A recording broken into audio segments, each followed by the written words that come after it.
Adolescents in Trouble, Teen Pregnancy, presented by Grace Hatton, Alexis Jennings, and Kinga Luwinya. Family care nursing and teen pregnancy. Teenage pregnancy is a global phenomenon affecting rich and poor countries. According to the Centers for Disease Control and Prevention, in 2017, a total of 194,377 babies were born to women ages 15 to 19. Family care nursing plays an essential role in preventing teenage pregnancy. Using the family systems theory should help nurses when assessing the family as a unit and understand the family structures that are prone to underage pregnancy. Completing a family genogram and ecomap should help the nurse understand any patterns related to teenage pregnancy. The nurse will be able to develop a preventative plan to address this community issue. Before developing any plan, though, it is important to understand any health disparity associated to teen pregnancy. Teenage pregnancy, a demographic disparity. There is a large disparity associated with teen pregnancy. According to the CDC in 2017, the birth rates of Hispanic teens, 28.9%, and non-Hispanic Black teens, 27.5%, were more than 2 times higher than the rate for non-Hispanic white teens, 13.2%, while the birth rate of American Indian and Alaskan Native teens was 32.9%, being the highest among all race and ethnicities. It is important to note that teenage birth rate may be associated to the socioeconomic status of the family. According to the Henry J. Kaiser Family Foundation in 2017, American Indian and Alaskan Natives had the highest poverty rate at 22%, followed by Hispanic and Black at 16% and 20% for whites respectively. Family nursing with childbearing teens. In prevention, having parents discuss the talk with healthcare professionals before discussing sexuality with their child can help the parents feel more confident that they are delivering accurate information, as well as provide them with information they may not know. They can also encourage parents not only to explain the facts of life, but also to communicate about relationships and values, according to the Assistant Secretary for Planning and Evaluation. By providing teens with specific services in the healthcare setting, it also gives them a voice and includes them in the conversation with someone who has a big influence on their life. For improvement, it is important that the parents or guardians recognize the changes that are not only going on with their child, but also within the family dynamic. A family systems perspective provides the conceptual framework wherein the transition to parenthood is conceptualized as a transformation of the family system, not merely a change of the individual to parent.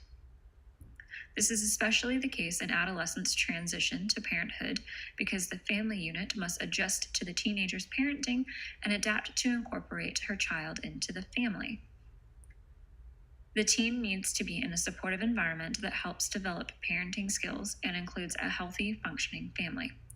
Responsiveness is key with not only the family and the teen, but the teen's relationship to their new child.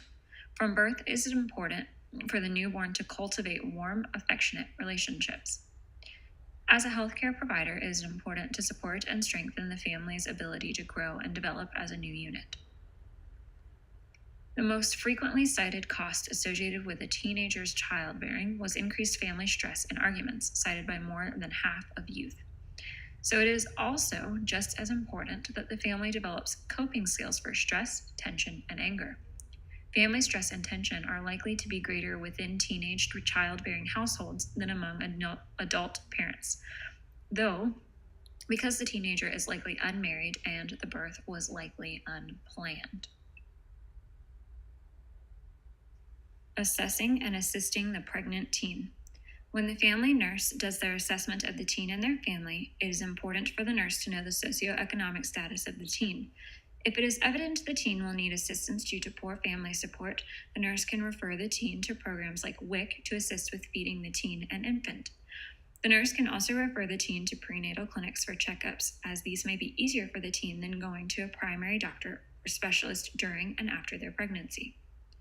Community and public health centers are also available for the teen and their family if it is evident that they would benefit from counseling, as teen pregnancy is rarely planned and can come as a shock to the family and teen.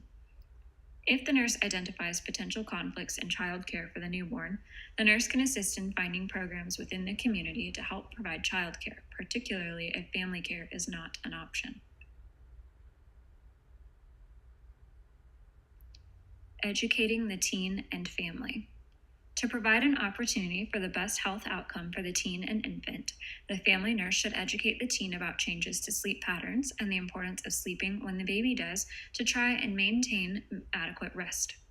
Time management with an infant is also important, and the teen should be educated on the importance of taking care of themselves in addition to the infant.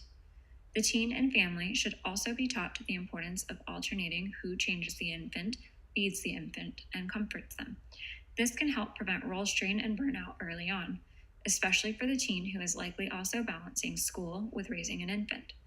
The nurse can also use this opportunity to teach about interacting with the infant, ranging from making faces to talking with it. Educating the teen on how to breastfeed and troubleshoot breastfeeding problems that may arise is also imperative. Letting the teen know there are resources available for lactation may also be of some comfort to them, as everything may be new and frustrating to them at the beginning.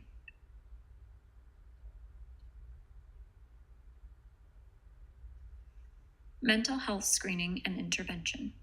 While there is not much research to be found specific to teen mothers, it is still evident that using the Columbia Depression Scale and Youth Risk Behavior Scale during the mother's pregnancy helps the physician identify mothers who may be at risk for developing depression and other mental health ailments during and after pregnancy.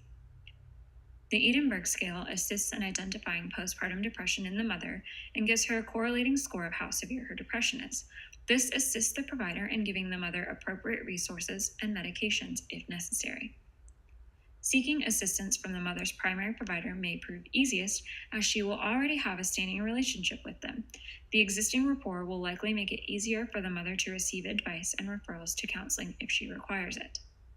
The Teen Taught model incorporates medical care, social work, and counseling into a home visit where the mother and child can be assessed and assisted in their own home.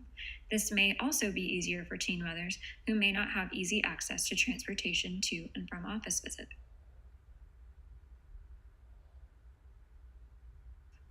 Community and public health nursing.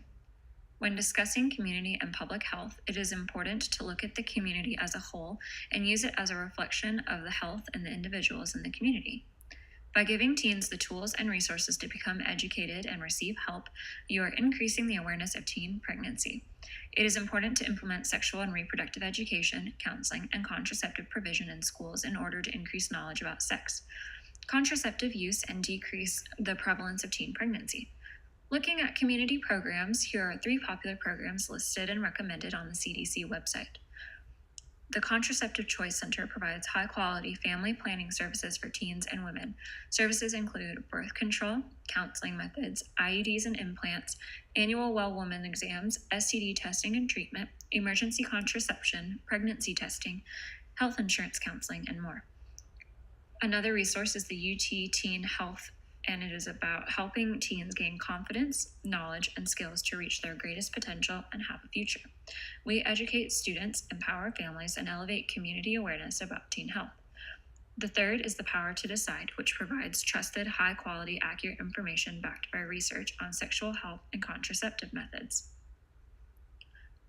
The school nurse can provide education on sexual and reproductive classes, and provide counseling, and healthcare providers like school nurses always have an open door policy. This may be easier for teens to seek help. When breaking down the community and looking at it from the community level to the family level and then the individual level, you can bring together who is influencing the teen, who is educating the teen, and if there are any issues of violence, homelessness, unemployment, unclean physical environments, unsupportive relationships, and poor access to needed resources, this can all be addressed at that time. Making sure those teens who are pregnant or already have children have adequate resources to help them is key. Providing the teen with a list of resources she can utilize and take advantage of will not only be reflected in her overall health, but the future health of the child.